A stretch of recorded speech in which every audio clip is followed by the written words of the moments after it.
માણસામાં ઘણા વર્ષોથી પૌરાણિક ઐતિહાસિક વાવની અંદર બિરાજમાન શ્રી અંબાજીના પ્રાગટ્ય દિવસ નિમિત્તે ભવ્ય ઉજવણી કરવામાં આવી। 551 દેવડાની મહાઆરતી કરવામાં આવી હતી તથા મહાપ્રસાદનું પણ આયોજન કરવામાં આવ્યું હતું, જેનો ભક્તગણોએ લાભ લીધો હતો।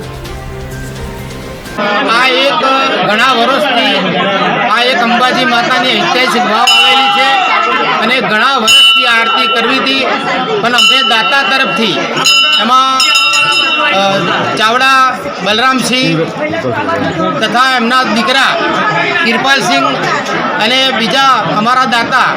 ગોવિંદસિંહ ઈશ્વરસિંહ એમનો સહકાર મને સંપૂર્ણ મળી રહ્યો અને આ આયોજન કરવામાં આવ્યું છે અને આવતી સાલના પણ અમને દાતા મળી ગયા છે। માન્ય ધારાસભ્ય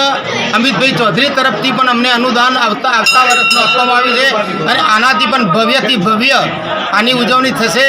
અને આ જે તે અમે સરકારમાં પણ રજૂઆત કરીશું કે આ વાવ સારી રીતે એની વિકાસ થાય અને અહીંયા પર્યટક જોવા આવે, જેમ ચંદ્રારાત તળાવનો જે વિકાસ થયો એ આનો વિકાસ થાય અને એ રીતના લોક વાવને જોવા આવે એવી મારી માતાજીને અમે દરેકે પ્રાર્થના કરી છે।